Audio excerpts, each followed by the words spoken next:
mostly I just wanted to point you to two resources. So first is this guy. Our team put together, well, actually, I'll start with this resource on the right, this public education summary. This is an amazing resource.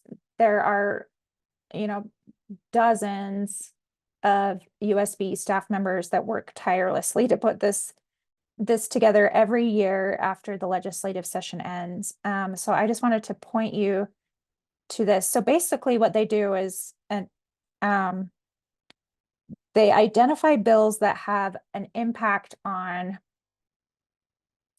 K-12 education, public education.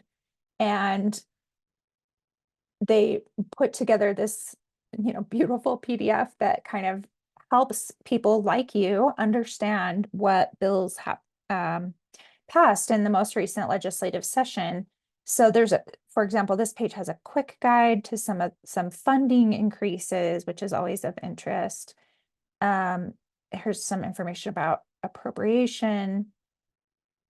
There are always a few sections about or a few bills that we know are going to be especially of interest to LEAs that are included here. They have their own page.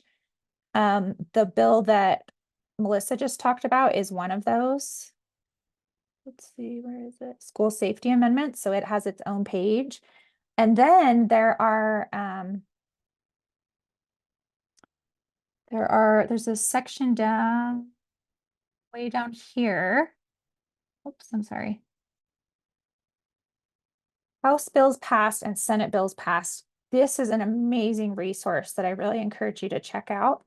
It has every bill, again, that we have identified as having implications for LEAs or USBE. It gives a brief bill summary. And this is the part that I think is most powerful. It tells USBE what we need to do, but also tells LEAs what you guys need to do. So I encourage you to use this as a resource if you want. Again, we tried to pull out the bills that we felt were specific to data privacy or data more broadly, but I wanted to make you aware of this really, really valuable resource. And it also includes at the bottom of every one of these, it tells you which USB staff members you can reach out to if you have questions. So that's resource number one. Resource number two is kind of our own little baby version of that resource. So we've gone through and identified, I want to say there's maybe 10 bills or so that, however many that is, that we felt had either direct or indirect implications for data privacy.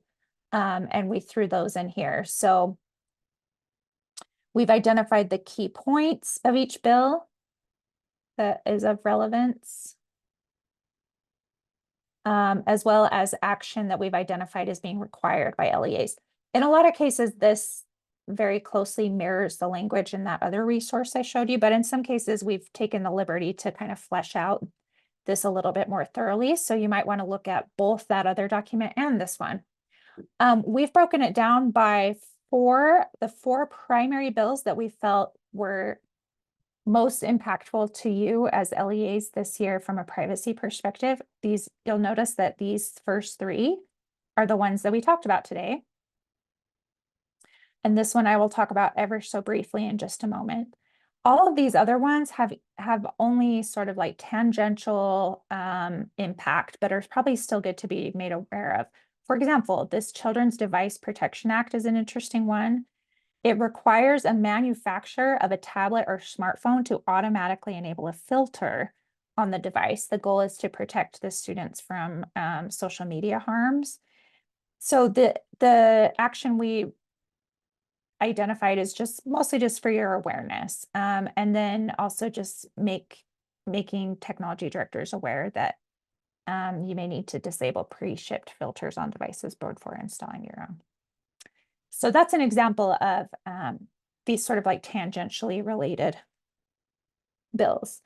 Before we close, I'll just point you to the only key bill that we didn't really talk about today. And I didn't make a separate presentation for this because one of the slides that Jeremy went over in his presentation covers a lot of this, but I'll just mention it briefly.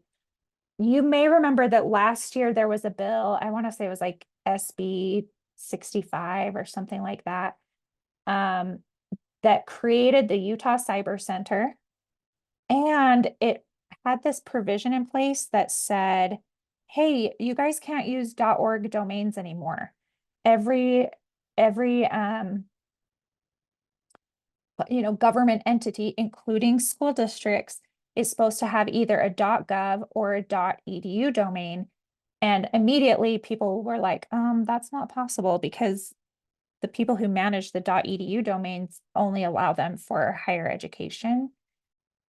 So there were lots of conversations that took place over the past year. And so this year, the sponsor changed the bill and said, okay, we're going to continue to allow LEAs to use .org domains until the opportunity becomes available, which I would argue is likely not, like that may never happen. They're hopeful it will happen, but it might not, because we don't really have control over it. So in the interim, you're good to go with your .org domains if you have one. And then also just note that again, last year, the bill established the Utah Cyber Center and put in place some data breach reporting requirements, specifically, like Jeremy mentioned, a requirement to report data breaches that affected 500 or more Utah citizens. That data breach reporting requirement remains in place, but this year, this bill added a little bit more specificity, like they want information about what action was taken and that kind of thing. So just a heads up on that. And the resulting action is that you'll probably want to update your policies and procedures, including your incident response plans, to reflect those new data breach reporting requirements. Do we have any questions in the chat about anything that I've said so far? Okay. Not yet, no. Okay, sounds good. Well, I will tell you what, people, that is the end of my presentation. So this, in closing, we have a list of stuff to do and we have a list of stuff to know. So we'll start with stuff to know. We want you to know that the recordings of these presentations will be posted on YouTube. John will work his magic and get those put up there, and I would imagine in the coming weeks. And when they're ready, we'll share them out via the newsletter and the new listserv, which hopefully you have all registered for by now. Jeremy, can I ask that you throw the links to those listservs in the chat again? We want to get as many people signed up as possible. Yeah, for sure. Really valuable. Thank you so much. Another thing to know is that as soon as we're done here recording, we're going to, myself and the team are going to stick around, and we'll change the settings so that you can come off mute at that point if you'd like, and we can have some, question answer if anyone has anything they want to ask us. The stuff to do, there's 4 things. First is please complete the post-training survey. And I wonder, Jeremy, if you could please throw that link into the chat as well, the survey. I know surveys are a pain, but we rely very heavily on your responses here to help us know how to improve, how to do trainings better the next time, what to do the same the next time. So please, please, please fill out that survey. It should take you about 5 minutes. We also encourage you to register for the Intro to the Privacy Compliance Review webinar. This is a webinar where John, Nicole, and Jeremy will give you information about what to expect in next year's Privacy Compliance Review, which will be due in November. And then also encourage you to sign up for the Privacy Listserv, and if applicable, sign up for the K-12 Records Listserv. This one is for records officers in particular.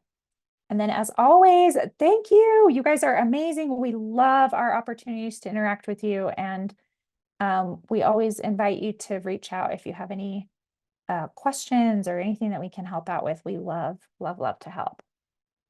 Jeremy has posted in the chat the post-training survey. Oh, and Sharon wisely asks if we need parent permission before she can complete the survey. And the answer is no, you may move forward and complete the survey. Although I will note, I did not include in this survey an adequate notice. the survey should, because I'm collecting data from you, I should have given you a notice that explains the purpose, how it's going to be used, who will have access. So note to self, I'll work on that for the future.